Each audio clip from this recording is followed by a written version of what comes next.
Hello बच्चों, स्वागत है आपका एक बार फिर से अपने YouTube channel O2 and digital education पर। और मैं संदीप नागर आज लेकर के आया हूं आपके लिए क्लास 10th फिजिक्स का चैप्टर नंबर 3 इलेक्ट्रिसिटी में से हमारा जो टॉपिक है, कौन सा टॉपिक है? Ohm's law. आज हम ओम्स लॉ के बारे में डिस्कस करेंगे। लेकिन प्यारे बच्चों, इस टॉपिक को समझने से पहले, इसको डिस्कस करने से पहले कुछ छोटे छोटे टॉपिक्स हैं, कुछ डेफिनेशंस वगैरह हैं, पहले हम उनको डिस्कस करेंगे, फिर हम डिस्कस करेंगे ओम्स लॉ को। तो आज बच्चों सबसे पहले हम डिस्कस करते हैं कूलाम्स लॉ, क्योंकि कल हमने जो अपनी लास्ट वीडियो थी, हमारा जो इसका जो लेक्चर 1 था, जो इसका फर्स्ट पार्ट था चैप्टर का, उसमें हमने डिस्कस किया था इलेक्ट्रिक चार्ज और इलेक्ट्रिक करंट के बारे में। तो हम ये समझ चुके हैं कि इलेक्ट्रिक चार्ज क्या है और इलेक्ट्रिक करंट क्या है। यानी हमने electric circuit, current, electric current के बारे में हमने अपने लास्ट वीडियो में हम डिस्कस कर चुके हैं। तो आज हम बात करेंगे सबसे पहले कूलाम्स लॉ पे। किस पे जी? कूलाम्स लॉ पे। जनरली बच्चों ये 10th के बोर्ड एग्जाम के पॉइंट ऑफ व्यू से टॉपिक नहीं है, लेकिन आपको बस थोड़ी सी इसकी नॉलेज दी जाएगी कि कूलाम्स लॉ क्या है। हमने कल एक चीज डिस्कस की थी प्यारे बच्चों, आपको अगर याद हो, एक हमने बेसिक प्रॉपर्टीज पढ़ी थी चार्ज की, यानी कि फंडामेंटल प्रॉपर्टीज ऑफ चार्ज। तो उनमें उसमें हमने एक चीज डिस्कस किया था कि जो लाइक चार्ज होते हैं वो एक दूसरे को रेपेल करते हैं और अनलाइक चार्ज एक दूसरे को अट्रैक्ट करते हैं। तो अब क्वेश्चन आता है कि how much force they attracts और रिपल्स, यानी कि कितने फोर्स से वो अट्रैक्ट करेंगे अनलाइक चार्ज और कितने फोर्स से अनलाइक लाइक चार्ज एक दूसरे को रेपेल करेंगे। तो अगर हम वो अमाउंट ऑफ चार्ज की यहां बात करते हैं, तो ये amount of charge find out करने के लिए कूलाम्स ने एक लॉ दिया था बच्चों, जिसको हम कहते हैं कूलाम्स लॉ। क्या कहते हैं? Coulombs law. देख, कूलाम्स लॉ क्या है?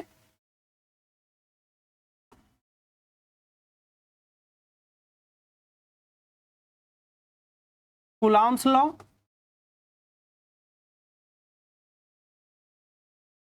कूलाम्स ने बताया था कि अगर हमारे पास दो चार्ज पार्टिकल हैं, अगर एक को हम कहें Q1 और दूसरे को हम नाम दें Q2, अब इन दोनों चार्ज पार्टिकल्स के बीच जो अप्लाई होगा फोर्स, चाहे वो रिपल्सिव फोर्स हो या फिर वो अट्रैक्टिव फोर्स हो, वो किसके इक्वल होगा? कूलाम्स ने बताया कि अगर ये दो चार्ज पार्टिकल हैं जो कि एक दूसरे से ये r डिस्टेंस पे रखे हुए हैं, मान के चलो इसका चार्ज है Q1 और इसका चार्ज है Q2, इन दोनों के बीच की डिस्टेंस है r। तो कूलाम ने क्या बताया था कि इन दोनों के बीच में जो अप्लाई होने वाला फोर्स है, वो फोर्स एक तो डायरेक्टली प्रोपोर्शनल होता है द प्रोडक्ट ऑफ चार्जेस, यानी आपके जो दोनों बॉडी हैं, जो दोनों ऑब्जेक्ट हैं या दोनों पार्टिकल हैं, इनका जो भी चार्ज है उसके प्रोडक्ट के क्या होगा? डायरेक्टली प्रोपोर्शनल होगा। क्या होगा बच्चों? Directly proportional. दूसरा क्या है कि इनके बीच की जो डिस्टेंस है उसके स्क्वायर का रेसिप्रोकल होगा। क्या होगा जी? स्क्वायर का रेसिप्रोकल। अगर हम इन दोनों को कंबाइन करें एक साथ, तो आप कह सकते हैं कि F directly proportional to Q1 Q2 upon R square. अब जब ये प्रोपोर्शनल साइन हम रिमूव करते हैं, तो हमें मालूम है कि प्रोपोर्शनल साइन रिमूव करने के लिए हम क्या ऐड करते हैं? एक प्रोपोर्शनल कांस्टेंट की यहाँ पे मल्टीप्लाई होगी। तो आप इसे लिख सकते हैं कि F is equal to K Q1 Q2 upon R square. अब यहाँ पे K क्या है? K इज ए प्रोपोर्शनल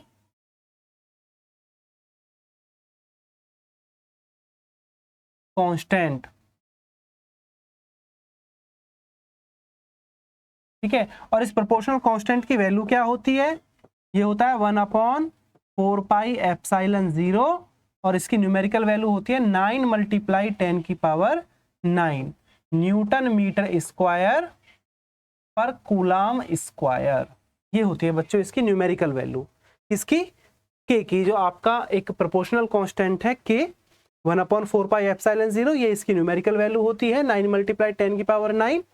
ठीक है। तो ये है आपका वो कूलाम्स लॉ, जो हमें ये इंडिकेट करता है कि अगर आपके पास कोई दो चार्ज पार्टिकल हैं, अगर वो चार्ज पार्टिकल आपके लाइक हैं, दोनों का चार्ज सेम है, तो वहां जो रिपल्सिव फोर्स लगेगा वो इस अमाउंट के इक्वल होगा।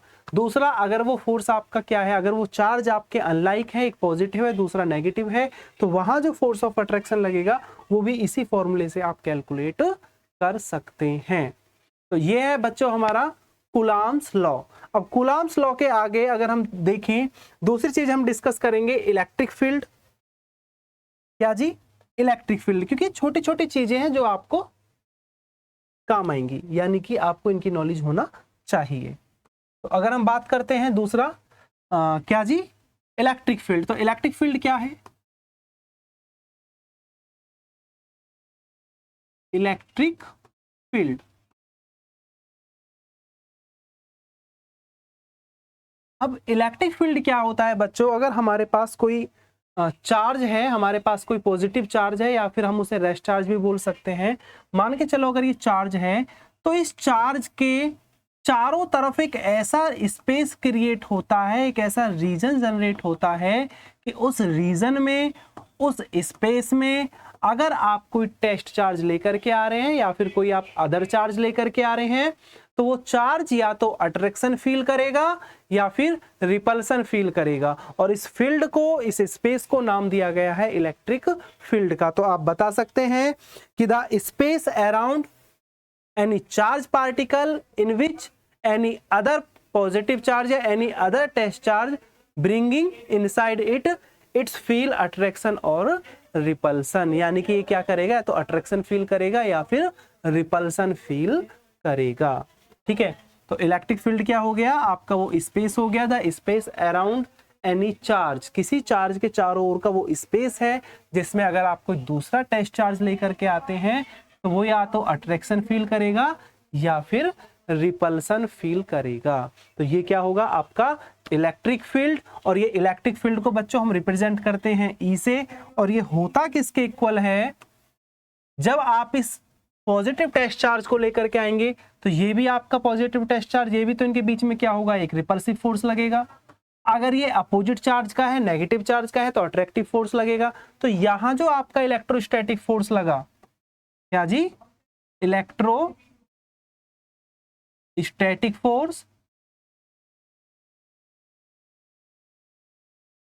और अपॉन आपका चार्ज, ये आपका होगा इलेक्ट्रिक फील्ड, यानी electric field is equal to F upon Q0। अगर हम इसकी यूनिट की बात करते हैं बच्चों, तो यूनिट अगर आप यहां से देखते हो तो क्या आता है? न्यूटन पर कूलम, न्यूटन पर कूलम। और इस न्यूटन पर कूलम को हम क्या कहते हैं? क्या कहते हैं जी? न्यूटन पर कूलम ही बोलेंगे, और क्या कहेंगे? तो इलेक्ट्रिक फील्ड की यूनिट क्या हो गई बच्चों? न्यूटन पर कूलम। ठीक है, इसके बाद आता है इसमें इलेक्ट्रिक पोटेंशियल। इलेक्ट्रिक पोटेंशियल क्या है? इलेक्ट्रिक पोटेंशियल, अभी हम जो डिस्कस कर रहे थे इलेक्ट्रिक फील्ड का, आप अगर ये माने कि हमारे पास एक सोर्स चार्ज है, क्या है जी? एक सोर्स चार्ज है पॉजिटिव क्यू। अब आप इस सोर्स चार्ज का क्या होगा? एक इलेक्ट्रिक फील्ड होगा, होगा ना भाई? इस सोर्स चार्ज के चारों तरफ क्या होगा? एक ऐसा स्पेस क्रिएट होगा जिसमें आप किसी टेस्ट चार्ज को लेकर के आएंगे तो वो अट्रैक्शन या रिपल्सन फील करेगा, उसको हम क्या कहेंगे? इस सोर्स चार्ज का इलेक्ट्रिक फील्ड कहेंगे। तो अगर आप इस सोर्स चार्ज के इलेक्ट्रिक फील्ड में इन्फिनिटी से, कहां से भैया? इन्फिनिटी से कोई टेस्ट चार्ज लेकर के आते हैं, अगर हम ये माने कि सोर्स चार्ज के इलेक्ट्रिक फील्ड में कोई पॉइंट है, अगर मैं मानूं पॉइंट P है, इसको हम माने पॉइंट O, जहां पे आपका सोर्स चार्ज रखा हुआ है, तो जब आप इस सोर्स चार्ज के इलेक्ट्रिक फील्ड के किसी पॉइंट पर इन्फिनिटी से कोई टेस्ट चार्ज लेकर के आते हैं, तो जो भी वर्क डन आप करेंगे, जो अमाउंट ऑफ वर्क डन होगा, वो होगा इलेक्ट्रिक पोटेंशियल, यानी V बराबर W अपॉन Q0। तो आप इसे डिफाइन कर सकते हैं कि electric potential at a point is defined as the amount of work done to bringing a unit positive charge from infinity to that point. जब आप किसी यूनिट पॉजिटिव चार्ज को इन्फिनिटी से उस पॉइंट तक लेकर के आते हैं, तो जो वर्क डन आप करेंगे वो वर्क डन क्या होगा प्यारे बच्चों? वो आपका इलेक्ट्रिक पोटेंशियल होगा। और इस इलेक्ट्रिक पोटेंशियल की अगर मैं यूनिट की बात करूं तो यूनिट क्या हो गई आपकी, वर्क डन का हो गया जूल और चार्ज का हो गया कूलाम। तो यूनिट हो गई जूल पर कूलाम। पर इस जूल पर कूलाम को हम बच्चों बोलते हैं बोल्ट। क्या बोलते हैं जी, बोल्ट। तो हमारे इलेक्ट्रिक पोटेंशियल की यूनिट क्या हो गई, बोल्ट। इसी में साथ साथ बच्चों एक टॉपिक आ जाता है पोटेंशियल डिफरेंस। Potential difference. अब पोटेंशियल डिफरेंस में क्या अंतर है, अगर आप पोटेंशियल डिफरेंस देखें, भाई इलेक्ट्रिक पोटेंशियल तो आपने पता कर लिया, अब पोटेंशियल डिफरेंस क्या है। तो अगर पोटेंशियल डिफरेंस आप देखें, अगर हम ये माने कि इस पॉइंट को हम ए लेकर चलें, एक दूसरा पॉइंट हम कोई बी ले लें, यानी कि जब आप किसी सोर्स चार्ज के इलेक्ट्रिक फील्ड के अंदर ही इस टेस्ट चार्ज को एक पॉइंट से किसी दूसरे पॉइंट तक लाते हो, कि अगर आप इस Q0 को उठा के अब ए से कहां लेकर आए, बी पर लेकर के आए, तो अब जो अमाउंट ऑफ वर्क डन होगा उसे क्या कहोगे आप, पोटेंशियल डिफरेंस।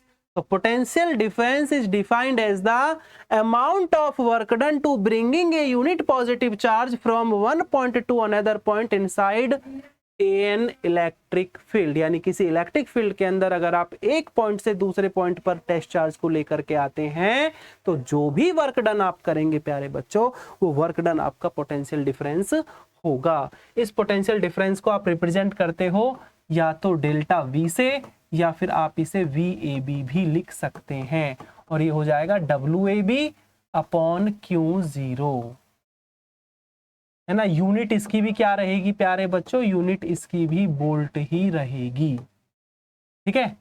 तो पोटेंशियल डिफरेंस की भी यूनिट क्या रहेगी, वोल्ट। तो जनरली आप बता सकते हैं कि इलेक्ट्रिक फील्ड के इनसाइड में अगर आप किसी एक पॉइंट से दूसरे पॉइंट पर टेस्ट चार्ज लेकर के जाते हैं, तो जो भी वर्क डन आप करेंगे वहां पर, वो वर्क डन क्या होगा, पोटेंशियल डिफरेंस होगा, ठीक है। नेक्स्ट टॉपिक हम देखते हैं अपना। नेक्स्ट टॉपिक आता है हमारा कंडक्टर्स एंड इंसुलेटर्स क्या होते हैं, ये मैं नहीं पढ़ाऊंगा। कंडक्टर्स और इंसुलेटर्स की अगर हम बात करें, तो आप बहुत छोटी क्लासेस से पढ़ते आ रहे हैं, और यहां भी वही डेफिनेशन है कि कंडक्टर्स आपके ऐसे मटेरियल्स हैं जिनसे इलेक्ट्रिसिटी इजीली फ्लो होती है। यानी कि वो मटेरियल्स आपके, वो सब्सटेंस जिनमें आपका इलेक्ट्रिसिटी इजीली फ्लो हो, वो आपका कंडक्टर्स है, like copper, iron, aluminium, silver etcetera. और ऐसे सब्सटेंस जिसमें आपके इलेक्ट्रिसिटी का फ्लो ना हो, या फिर द मटेरियल्स या फिर substances that can not flow of electric charge inside it known as insulators. और इंसुलेटर्स में क्या आएंगे, जैसे आपका रबर है, आपका कोई प्लास्टिक है, आपकी कॉटन है, ये सारी चीजें आपके इंसुलेटर में आएंगे। तो कंडक्टर और इंसुलेटर क्लियर हो गया आपको, ठीक है। वैसे इन टर्म्स ऑफ इलेक्ट्रॉन भी हम इसे डिफाइन कर सकते हैं कि जो मटेरियल, यानी ऐसे मटेरियल या फिर ऐसे सब्सटेंस जिनके आउटर सेल में नंबर ऑफ फ्री इलेक्ट्रॉन्स क्या हो, प्रेजेंस हो, यानी आपके वो सब्सटेंस जहां पे फ्री इलेक्ट्रॉन आपके प्रेजेंस हो, ठीक है, वो आपके क्या है, कंडक्टर्स हैं। और जहां पे नंबर ऑफ फ्री इलेक्ट्रॉन्स ना हो, वो आपके इंसुलेटर्स हैं। और इन दोनों के बीच का एक सब्सटेंस होता है जो कंडक्टर्स और इंसुलेटर्स के बीच में होता है, जिसे प्यारे बच्चों हम कहते हैं सेमीकंडक्टर। क्या कहते हैं, सेमीकंडक्टर। तो सेमीकंडक्टर आपका एक ऐसा मटेरियल है जिसकी कंडक्टिविटी कंडक्टर्स और इंसुलेटर्स के बीच में होती है। इसके बाद आता है flow of current in a conductor. अगर हम बात करें कि किसी कंडक्टर में इलेक्ट्रिक करंट कैसे फ्लो करता है, मान के चले आपके पास कोई कॉपर वायर है या कॉपर की कोई रॉड है, ठीक है, क्या है जी, कॉपर की रॉड है आपकी। इसका जो एरिया ऑफ क्रॉस सेक्शन क्या है, ए है। अगर मैं ये मानूं कि इसका एरिया ऑफ क्रॉस सेक्शन क्या है, ए है, तो जब आप इस कॉपर रॉड को क्या पढ़ रहे हैं जी हम, हाँ जी, flow of current in conductor, आप चाहें तो हेडिंग डाल सकते हैं, flow of current in conductor, यानी कंडक्टर में करंट का फ्लो किस टाइप से होता है। तो अगर हम फ्लो की बात करते हैं कंडक्टर में, तो होता क्या है, जब आप इस कंडक्टर को किसी सेल के साथ कनेक्ट करते हैं या किसी बैटरी के साथ कनेक्ट करते हैं, तो क्या होता है, यहां अगर हम क्या लगा लें, एक स्विच लगा लें, यहाँ पे क्या है, एक स्विच हमने लगा दिया की, यानी कि ये पॉजिटिव टर्मिनल, ये नेगेटिव टर्मिनल, ये इसका पोटेंशियल V। तो सर्किट में करंट फ्लो होने लगा I। क्या होने लगा? I करंट फ्लो होने लगा जी। ये होने लगा जी I करंट फ्लो। तो ये क्या कहता है कि जब आप इस किसी कंडक्टर को किसी सेल या बैटरी के साथ कनेक्ट करते हैं तो यहाँ पे एक नेट इंड्यूस्ड ईएमएफ इस पे अप्लाई करता है। तो जो कंडक्टर के अंदर आपके फ्री इलेक्ट्रॉन थे जो कि रैंडमली मोशन में थे, जब आपने उनको बैटरी से कनेक्ट नहीं किया था, तो जब आप बैटरी से कनेक्ट आपने इसको नहीं किया है कॉपर रॉड को या फिर इस कंडक्टर को, तो इसके अंदर जो फ्री इलेक्ट्रॉन होते हैं वो रैंडमली ओरिएंटेड होते हैं कि कोई किधर है, कोई इलेक्ट्रॉन कहीं घूम रहा है, सबकी अपनी मनमर्जी चल रही है। ठीक है, तो इससे क्या है, यहाँ जो नेट मूवमेंट था वो नेट मूवमेंट प्यारे बच्चों क्या था? 0 था। ठीक है, तो कोई इलेक्ट्रिक करंट फ्लो नहीं हो रहा था। लेकिन जैसे ही आपने इस कंडक्टर को एक सेल से कनेक्ट कर दिया तो यहाँ पे जो एक इंड्यूस्ड ईएमएफ जनरेट हुआ, उसकी वजह से जितने भी फ्री इलेक्ट्रॉन आपके थे, ये क्या काम करेगा? उन सभी इलेक्ट्रॉनों को एक डायरेक्शन में अलाइन कर देता है। और वो डायरेक्शन क्या होती है फ्री इलेक्ट्रॉन की? लोअर टू हायर पोटेंशियल की ओर। तो इस सेल की वजह से, इस बैटरी की वजह से ये फ्री इलेक्ट्रॉन लोअर पोटेंशियल से हायर पोटेंशियल की तरफ मूव करने लगते हैं और सभी एक ही डायरेक्शन में अलाइन हो जाते हैं। तो जिस डायरेक्शन में अलाइन होंगे उसके अपोजिट डायरेक्शन में आपकी इलेक्ट्रिक करंट फ्लो होने लगती है। तो इसीलिए आपका ये करंट क्या होगा? फ्लो होने लगता है higher potential to lower potential. यानी कि हुआ क्या, इस सेल ने फ्री इलेक्ट्रॉनों को तो मूव कराया लोअर टू हायर। कैसे? Lower to higher. और आपकी इलेक्ट्रिक करंट कैसे फ्लो हुई? Higher to lower. तो अब यहाँ पे इन फ्री इलेक्ट्रॉन्स की जो स्पीड होगी, जो वेलोसिटी होगी, जिस वेलोसिटी से ये इस लोअर पोटेंशियल से हायर पोटेंशियल की ओर एक कांस्टेंट वेलोसिटी से मूव करते हैं, उस कांस्टेंट वेलोसिटी को बच्चों हम ड्रिफ्ट वेलोसिटी कहते हैं। क्या कहते हैं जी? Drift velocity. कई बार ये 12th में तो आपसे पूछा जाता है, 10th में कई बार पूछ लिया जाता है कि ड्रिफ्ट वेलोसिटी क्या है। तो ड्रिफ्ट वेलोसिटी आपकी वो कांस्टेंट वेलोसिटी है जिससे आपके जो चार्ज आयंस है, यानी कि आपके जो फ्री इलेक्ट्रॉन है, वो किसी कंडक्टर में लोअर पोटेंशियल से हायर पोटेंशियल की तरफ मूव करते हैं। और अगर आप ये ड्रिफ्ट वेलोसिटी प्रोटॉन की देखते हैं या फिर होल की देखते हैं तो वो हायर टू लोअर मूव करेगा। इलेक्ट्रॉन तो करते हैं लोअर टू हायर और प्रोटॉन आपके करते हैं हायर टू लोअर। यानी कि प्रोटॉन के फ्लो होने की जो डायरेक्शन है वो अलोंग द इलेक्ट्रिक करंट होती है और इलेक्ट्रॉन्स की जो डायरेक्शन है वो अपोजिट द इलेक्ट्रिक करंट होती है। इसके बाद बच्चों हमारा जो टॉपिक है जो आज हम पढ़ने वाले थे, ओम्स लॉ। और सॉरी, ये क्या क्या पढ़ा दिया उससे पहले। तो सर जो भी आज आपको ओम्स लॉ से पहले पढ़ाया इसका यूज था, अब आपको समझ में आ गया कि फ्लो वगैरह किस टाइप से होता है इलेक्ट्रिक करंट का। तो अब थोड़ा इजीली आप ओम्स लॉ को समझ सकते हैं। तो अब हमारा टॉपिक आता है ओम्स लॉ। क्या आता है जी? Ohm's law.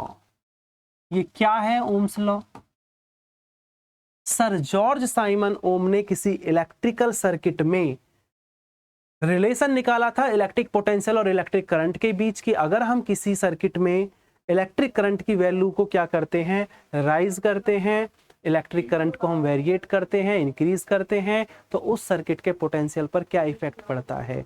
तो इन्होंने बताया, सर जॉर्ज साइमन ओम ने, कि अगर किसी सर्किट या किसी कंडक्टर के लिए फिजिकल कंडीशंस रिमेन्स अनचेंज हो, फिजिकल कंडीशंस बोले तो कि टेम्परेचर, प्रेशर, वॉल्यूम वगैरह चेंज ना हो रहा हो, ठीक है, तो उस कंडीशन में उस सर्किट में फ्लो होने वाला जो इलेक्ट्रिक करंट है वो इलेक्ट्रिक पोटेंशियल के डायरेक्टली प्रोपोर्शनल होता है। या आप ये भी कह सकते हैं कि सर्किट का जो इलेक्ट्रिक पोटेंशियल है वो डायरेक्टली प्रोपोर्शनल होता है इलेक्ट्रिक करंट के। लेकिन ये होगा कब बच्चों? At constant temperature. तो according to Ohm's law, at constant temperature the electric potential ends of a conductor is directly proportional to electric current flowing in conductor। यानी कि आपका जो V है वो डायरेक्टली प्रोपोर्शनल होता है I के। किसके अकॉर्डिंग? ओम्स लॉ के अकॉर्डिंग। अब अगर आप ये प्रोपोर्शनल साइन रिमूव करते हैं तो प्यारे बच्चों यहाँ एक कांस्टेंट आता है, वो कांस्टेंट हमने ले लिया आर। क्या ले लिया जी? आर। तो यहाँ पे आर क्या है? यहाँ आर आपका एक प्रोपोर्शनल कांस्टेंट है। क्या है जी? प्रोपोर्शनल कांस्टेंट है, जिसको हम क्या कहते हैं? रेजिस्टेंस बोलते हैं। क्या कहते हैं जी? Resistance.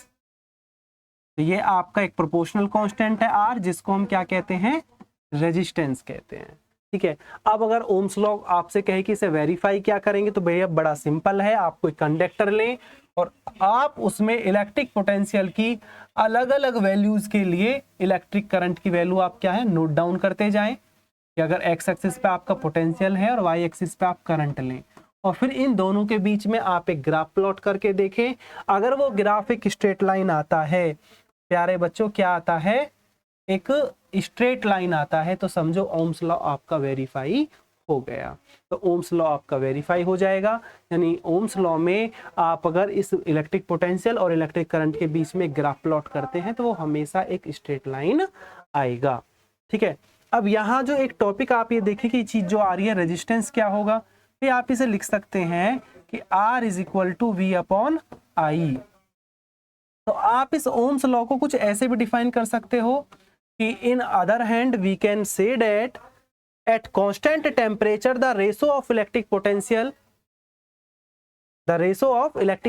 Of the conductor ends of a conductor and the electric current flowing in conductor always constant. और इस कांस्टेंट को ही हम क्या कहते हैं? रेजिस्टेंस कहते हैं। तो बच्चे जनरली रेजिस्टेंस क्या होता है?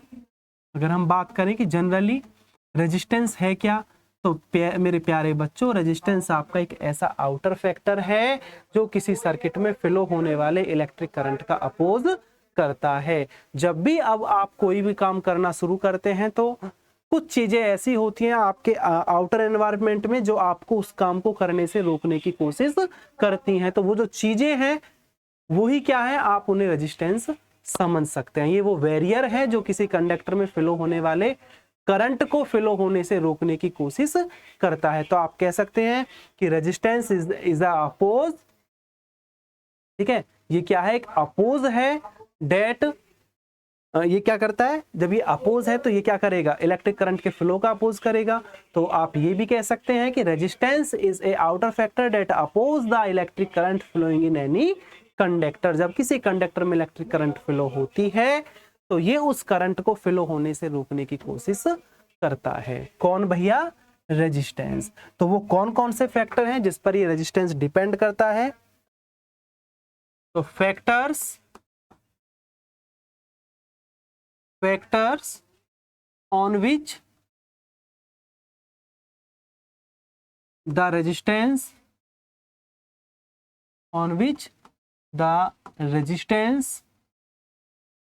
of a conductor depend। कौन कौन से फैक्टर हैं जिन पे किसी कंडक्टर का रेजिस्टेंस क्या करता है? डिपेंड करता है। तो प्यारे बच्चों, ये रेजिस्टेंस डिपेंड करता है एक तो कंडक्टर की लेंथ के। रेजिस्टेंस जो होता है किसी कंडक्टर की लेंथ के डायरेक्टली प्रोपोर्शनल होता है, यानी कि कंडक्टर की लेंथ जितनी ज्यादा होगी उसका रेजिस्टेंस उतना ही ज्यादा होगा। दूसरा करता है थिकनेस ऑफ द कंडक्टर, या फिर मैं कहूं कि unit cross sectional area of any conductor, उसका रेसिप्रोकल होता है। आपकी जो थिकनेस है वायर की वो जितनी ज्यादा होगी वहां रेजिस्टेंस उतना ही कम होगा, यानी कि एरिया ऑफ क्रॉस सेक्शनल जितना ज्यादा होगा वायर का रेजिस्टेंस उतना ही कम होगा। तीसरा ये डिपेंड करता है आपका नेचर पर,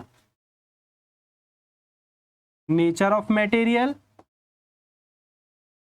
इसमें करता है जी नेचर ऑफ मटेरियल। और एक ये डिपेंड करता है टेम्परेचर पर। किस पे डिपेंड करता है प्यारे बच्चों? टेम्परेचर पर डिपेंड करता है। ठीक है। तो अगर हम इन सारे लॉस को एक साथ अगर मैं क्या करता हूं? कंबाइन करता हूं, तो कंबाइन करने पर आप देखेंगे कि आपका जो आर है डायरेक्टली प्रोपोर्शनल है किसके? L अपॉन ए की। अगर आप इन दोनों को देखते हैं तो R directly proportional to L upon A. अब अगर हम ये प्रोपोर्शनल साइन रिमूव करें तो यहाँ पे क्या होगा, R इज इक्वल टू एक कांस्टेंट आएगा रो L अपॉन ए। यहाँ पे रो क्या है, रो एक प्रोपोर्शनल कांस्टेंट है, और प्यारे बच्चों इस प्रोपोर्शनल कांस्टेंट को हम क्या कहते हैं, रेजिस्टिविटी। क्या कहते हैं जी, रेजिस्टिविटी। क्या कहते हैं, रेजिस्टिविटी ऑफ कंडक्टर। क्या कहते हैं इसको, रेजिस्टिविटी ऑफ कंडक्टर। ठीक है, तो अब ये जो रेजिस्टिविटी होती है बच्चों, ये हर एक मटेरियल के लिए अलग अलग होती है। ठीक है, तो रेजिस्टिविटी क्या है, ये प्रॉपर्टी है मटेरियल की, ये एक इंट्रिंसिक प्रॉपर्टी है मटेरियल की, जो हर किसी मटेरियल के लिए क्या होगी, अलग। मान के चलो अगर आपके पास 10 कॉपर वायर्स हैं तो उन सभी कॉपर वायर्स की जो रेजिस्टिविटी होगी वो सेम होगी। ठीक है, सिल्वर की रेजिस्टिविटी अलग है, कॉपर की अलग है, एल्यूमिनियम की अलग है, आयरन की अलग है। तो हर एक मटेरियल की रेजिस्टिविटी अलग अलग होती है। जिस मटेरियल की रेजिस्टिविटी जितनी ज्यादा होगी वो उतना ही बैड कंडक्टर होगा इलेक्ट्रिक करंट का, यानी उसमें इलेक्ट्रिक करंट उतना ही कम फ्लो होगा। ठीक है, समझ में आ गया। अब अगर यहाँ पे एक जो चीज हमने देखा है कि भाई रेजिस्टिविटी हो गया, कि रेजिस्टिविटी अगर हायर है तो आपका कंडक्टिविटी लोअर होगी, यानी कि वो कंडक्टर क्या होगा, बैड कंडक्टर होगा। ठीक है, तो रेजिस्टिविटी आपका क्लियर हो गया। अब अगर यहाँ से आप रेजिस्टिविटी को देखते हैं तो आप ये भी लिख सकते हैं कि रो इक्वल टू क्या होगा, आर ए अपॉन एल। आप ये भी लिख सकते हैं। अच्छा, अगर मैं यहाँ पे बात करूं यूनिट की कि इसकी यूनिट क्या होगी, यूनिट ऑफ रेजिस्टेंस। अगर हम रेजिस्टेंस की यूनिट की बात करते हैं, यूनिट ऑफ आर, तो आर की यूनिट क्या होगी, इसकी यूनिट होती है ओम। क्या होती है जी, ओम। इसे रिप्रेजेंट करते हैं इस सिंबल से। तो रेजिस्टेंस की यूनिट क्या होती है, ओम होती है। ठीक है, अब अगर रेजिस्टिविटी की देखें तो रेजिस्टिविटी क्या है भाई, अगर हम रेजिस्टिविटी की बात करते हैं तो रेजिस्टिविटी आपका आया था कि रो इज इक्वल टू भाई आर इज इक्वल टू क्या था, आर था आपका रो एल अपॉन ए। तो rho is equal to R A upon L. ठीक है, तो यहां से अगर आप रेजिस्टिविटी देखते हैं तो इसकी यूनिट क्या हुई, ओम, एरिया की मीटर स्क्वायर अपॉन लेंथ की मीटर। तो क्या आ गया, ओम मीटर। यानी कि रेजिस्टिविटी की जो यूनिट हो गई वो रेजिस्टिविटी की यूनिट क्या हो गई, ओम मीटर। क्या हो गई प्यारे बच्चों, ओम मीटर। अब क्योंकि हर एक एक्शन का एक रिएक्शन होता है, ठीक है, तो आप हमने जो यहाँ रेजिस्टेंस पढ़ा, रेजिस्टेंस क्या था, एक ऐसा आउटर फैक्टर था जो किसी कंडक्टर में फ्लो होने वाली इलेक्ट्रिक करंट का अपोज करता था। वो चाहता है कि किसी कंडक्टर में इलेक्ट्रिक करंट फ्लो ना हो। तो इसका अपोजिट क्या है, एक ऐसा ही फैक्टर होता है हमारा कंडक्टेंस। क्या होता है जी, कंडक्टेंस। अब ये कंडक्टेंस क्या है, ये कंडक्टेंस आपका रेसिप्रोकल है रेजिस्टेंस का। क्या है जी, reciprocal, reciprocal of resistance. Reciprocal of resistance is known as conductance, और इस कंडक्टेंस को रिप्रेजेंट करते हैं जी से, और जी इक्वल टू होता है आपका 1/r। तो इसकी यूनिट क्या हो जाएगी कंडक्टेंस की, भाई रेजिस्टेंस की यूनिट होती है ओम, तो इसकी हो जाएगी ओम इनवर्स। क्या हो जाएगी जी, ओम इनवर्स। ऐसे ही बच्चों एक होता है कंडक्टिविटी। क्या होता है जी, कंडक्टिविटी। कंडक्टिविटी किसका रेसिप्रोकल होता है, रेजिस्टिविटी का। ठीक है, यानी रेसिप्रोकल ऑफ रेजिस्टिविटी,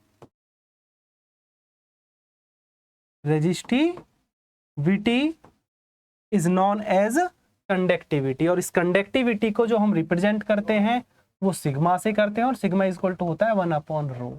तो sigma is equal to 1/RA/L। तो कहां पहुंच गया, L आपका ऊपर, तो L/RA। तो अगर आप इसकी यूनिट देखते हैं तो इसकी यूनिट क्या आ जाएगी, ओम इनवर्स मीटर इनवर्स। ये आ गई आपकी कंडक्टिविटी की यूनिट। तो प्यारे बच्चों, आज की इस वीडियो में सिर्फ इतना ही। उम्मीद करता हूँ आपको ये अच्छे से समझ में आई होगी। लेकिन फिर भी अगर आपका इस वीडियो से रिगार्डिंग कोई अगर डाउट होता है तो आप हमारे डिस्क्रिप्शंस में आपको एक व्हाट्सएप ग्रुप की लिंक दी हुई है, आप व्हाट्सएप ग्रुप के माध्यम से हमसे जुड़ करके अपने डाउट हमें बता सकते हैं, आपके डाउट जरूर क्लियर किए जाएंगे। तो बच्चों उम्मीद करता हूँ आपको अच्छे से समझ में आई होगी। तो मिलते हैं अपनी नेक्स्ट वीडियो में। धन्यवाद।